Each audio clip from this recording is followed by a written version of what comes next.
sumió al país en una situación caótica. Esa sola cuestión específica que acabo de mencionar. Bueno, para hacer un contraste, en Cuba la ley de inversiones extranjeras faculta a los empleadores extranjeros a despedir libremente no solo a los jóvenes, sino a los trabajadores de cualquier edad, no solo durante los 2 primeros años del contrato o de la relación laboral, sino en cualquier momento y sin necesidad de probar causa justificada alguna. Y nadie objetó a eso en Cuba. La CTC no movió un dedo, no formuló crítica alguna, ninguna organización de masas o sociales expuso una objeción a eso, a esa facultad que se le daba a los extranjeros. Bueno, esa facultad no es más que una muestra representativa de la situación de los trabajadores cubanos. Porque no solamente los extranjeros, sino también los empleadores cubanos disponen de amplias posibilidades para desprenderse o tratar de manera abusiva a los trabajadores. Si fuéramos a juzgar en su conjunto al sistema laboral cubano, diríamos que es la antítesis del modelo social europeo o del modelo de la Organización Internacional del Trabajo. Ese modelo, que es el que tiende a predominar en las economías de mercado, se basa en 3 elementos. Primero, trabajo decente, que supone un salario justo. Segundo, tripartismo, es decir, diálogo social entre el Estado, los sindicatos y los patronos. Y tercero, pluralismo sindical. Ese es el modelo social europeo o modelo OIT. Y Cuba, digo yo, es la antítesis del sistema cubano de ese modelo. Si no sigue al modelo de la OIT, ¿a qué modelo sigue Cuba? ¿Cuál sería la inspiración o cuál sería la caracterización del sistema de relaciones de trabajo en Cuba? Yo diría que la situación en Cuba, el régimen laboral cubano, es una copia exacerbada del modelo estalinista de relaciones de trabajo. Al revés del modelo de la OIT, el modelo estalinista prescinde de los 3 interlocutores sociales.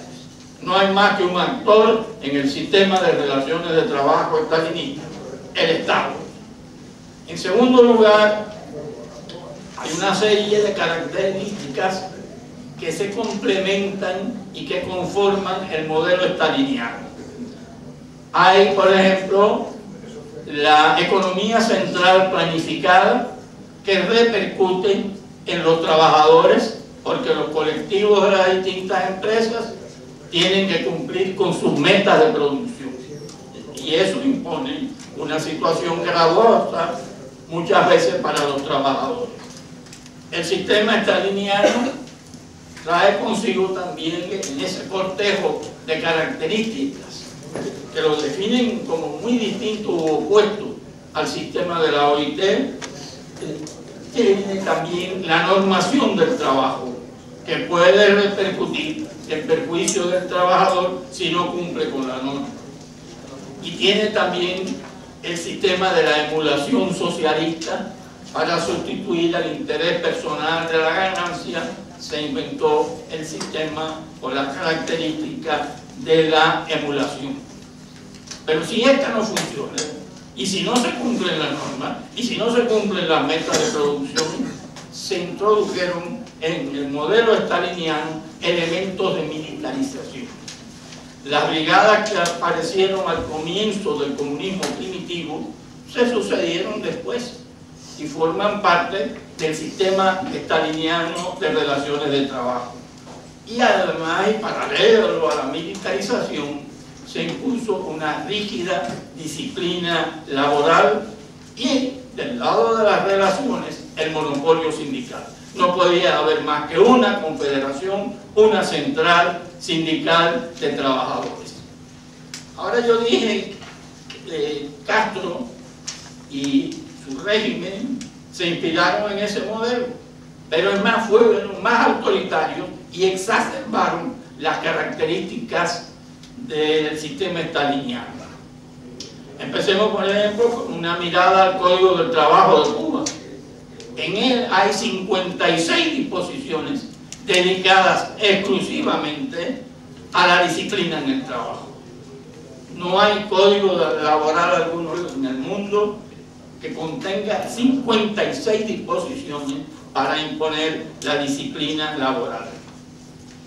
Esa emulación socialista, que es parte consustancial del modelo staliniano, en Cuba se llevó en los primeros años de la revolución a extremos aberrantes, a una verdadera aberración, a las llamadas emulaciones al rojo vivo, emulaciones que llegaban hasta producir efectos perjudiciales para la salud del trabajador. El sindicalismo, que subsistió, aunque con distintos fines, en el modelo staliniano, a mi juicio, dejó de existir totalmente en Cuba. Búsquese la Constitución de la República Socialista de Trabajadores y verán que en ningún momento, en ningún artículo, se menciona el derecho de sindicalización. Se menciona el derecho de los trabajadores a afiliarse a la Central de Trabajadores de Cuba, pero ello se hace en la forma de afiliación a una organización de masas, no a un sindicato. La palabra sindicalización y derecho de sindicalización está ausente de la Constitución Socialista de 1976. Entonces, es un sindicalismo que no tiene ni que organizar, ni que negociar, ni que organizar huelgas, solamente ocuparse de fomentar la producción, disciplinar a los trabajadores y proporcionar multitudes a las grandes manifestaciones que convoca el régimen. El sistema sindical cubano no es pues un verdadero sistema sindical, sino una organización de masas. Y la masa, decía Ortega y Gasset, es un conjunto de individuos desindividualizados que dejan que otras personas piensen y actúen por ellos.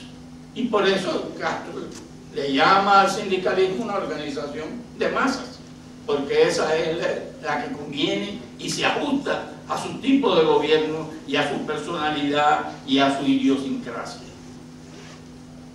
Hay otra característica del sistema laboral cubano que muestra cómo se fue exacerbando el modelo soviético. En la Unión Soviética, cuando existía la Unión Soviética, la última constitución establece la semana laboral de 41 horas. ¿Cuál es la semana laboral cubana?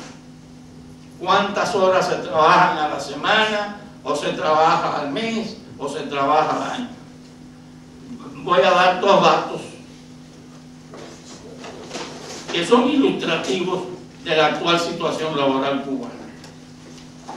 En el 16º Congreso de la Central de Trabajadores de Cuba, varios trabajadores, varios delegados hicieron críticas a la jornada de 16 horas al día que estaba vigente o que se estaba practicando en muchos colectivos obreros en Cuba.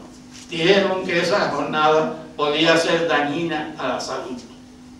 Y Castro reaccionó con furia ante esas críticas de los que decían que la jornada